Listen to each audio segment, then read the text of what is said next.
ମୁଁ ହେଉଛି ଲୁସି ସରିତା ପଟ୍ଟନାୟକ। ଆପଣମାନଙ୍କୁ ଲୁସିସ୍ କିଚେନେଟ୍ରେ ଆଉ ଏକ ନୂଆ ଅଧ୍ୟାୟରେ ସ୍ୱାଗତ କରୁଛି।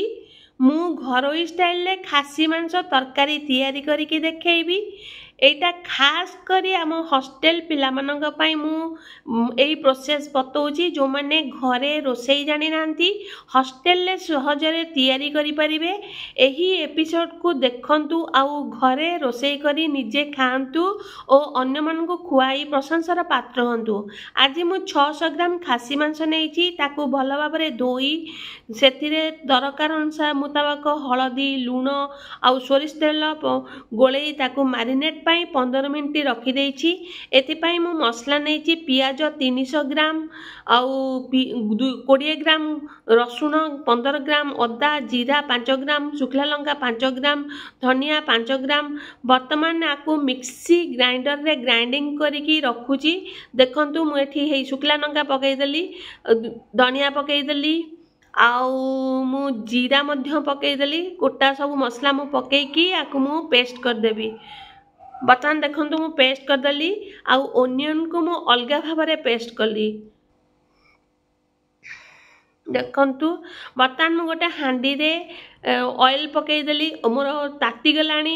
ଏଥିରେ ବର୍ତ୍ତମାନ ମୁଁ ଚପ୍ କରିଥିବା 250 ଗ୍ରାମର ଆଳୁ ପକାଇଦେଲି। ଆଉ ଏହା ଗୋଲ୍ଡେନ୍ କଲର୍ ହେଇଗଲା ପରେ ମୁଁ ଆକୁ କାଢ଼ିଦେବି। ଆଉ ଏ ଆଳୁକୁ ମୁଁ ଢାଙ୍କି କରୁଛି କାହିଁକିନା ସହଜରେ ସିଝିଯିବ। ଆଉ ବର୍ତ୍ତମାନ ମୋର ଗୋଲ୍ଡେନ୍ କଲର୍ ମଧ୍ୟ ହେଇଗଲାଣି। ମୁଁ ଆକୁ ବୋଲରେ କାଢ଼ିଦେଲି।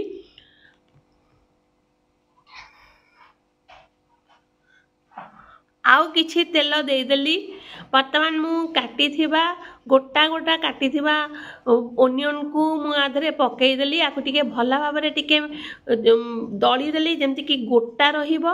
ଏଇ ପିଆଜକୁ ମୁଁ ଭଲ ଭାବରେ ଭାଜିଦେବି।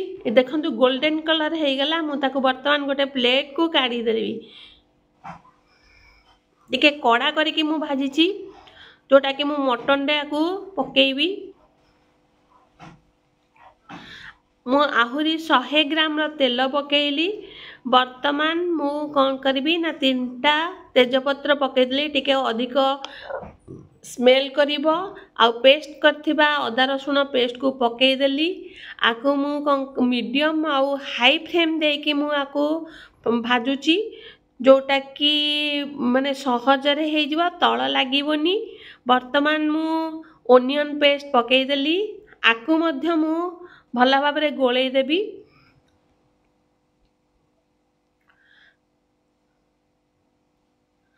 ଆଉ ମୁଁ କାଶ୍ମୀର ମିର୍ଚି ପକାଇଦେଲି ଟିକେ ଅଧିକ କଲର୍ ଆସିବ ବୋଲି। ମୁଁ ବାହାର କଲର୍ କିଛି ୟୁଜ୍ କରୁନି। ଆଉ ଟେଷ୍ଟ ଅନୁସାରେ ମୁଁ ସଲ୍ଟ ପକାଇଲି, ସୁଗାର ମଧ୍ୟ ପକାଇଦେଲି ଅଧିକ ଲାଲ ହେବ ବୋଲି। ଟର୍ମେରିକ୍ ପାଉଡ଼ର ଆଗରୁ ଦେଇଥିଲି, ଏବେ ଟିକେ ପୁଣି ଦେଖି ଚାହିଁକି ପକାଇଲି। ବର୍ତ୍ତମାନ ମ୍ୟାରିନେଟ୍ କରିଥିବା ଏଇ ମଟନକୁ ମୁଁ ଆ ଦେହରେ ପକାଇଦେଲି। ଆଉ ମଟନ୍ ତ ସମସ୍ତଙ୍କୁ ଭଲ ଲାଗେ, ଆପଣମାନଙ୍କୁ ବି ମଧ୍ୟ ଭଲ ଲାଗୁଥିବ। ଆକୁ ଭଲ ଭାବରେ ମିକ୍ସ କରିଦେଲି। ଆଉ ମଟନ୍ ନାଁ ଶୁଣିଲେ ସମସ୍ତେ ଖୁସି ହେଇଯାଆନ୍ତି। ବର୍ତ୍ତମାନ ମୁଁ ଏଇ ମଟନ୍କୁ ଭଲ ଭାବରେ ଢାଙ୍କି ଦେଲି। ଆଉ ଆକୁ ମୁଁ ଢାଙ୍କିକି କରୁଛି କାହିଁକି ନା ଜଲ୍ଦି ସିଝିଯିବ। ଆଉ ଫ୍ରାଏ କରିଥିବା ଏଇ ଓନିଅନ୍ ଗୁଡ଼ିକ ମୁଁ ତା ଦେହରେ ପକାଇଦେଲି। ମୁଁ ପ୍ରେସର ଦେଇନି କାହିଁକି ନା ମୋତେ ହାଣ୍ଡିରେ କଲେ ଟିକେ ଭଲ ଲାଗିବ, ଅଲଗା ପ୍ରକାର ଲାଗିବ। ଟିକେ ଟାଇମ୍ ଲାଗୁନି ନା, ପ୍ରେସର ଦେଲିନି କାହିଁକିନା ଟିକେ ଅଧିକ ଟେଷ୍ଟ ହେବ ବୋଲି। ଆପଣମାନେ ମଧ୍ୟ ପ୍ରେସର ନ ଦେଇକି ବନାନ୍ତୁ, କେତେ ଟେଷ୍ଟ ଲାଗୁଛି। ମୁଁ ବର୍ତ୍ତମାନ ଗରମ ମସଲା ପକାଇଦେଲି, ନିଜେ ଘରେ ବନେଇଥିବା ଗରମ ମସଲାକୁ ପକାଇଦେଲି। କୌଣସି ବାହାର ମସଲା ମୁଁ ୟୁଜ୍ କରିନି, ସିମ୍ପଲ୍ ଭାବରେ କରିଛି ମୁଁ।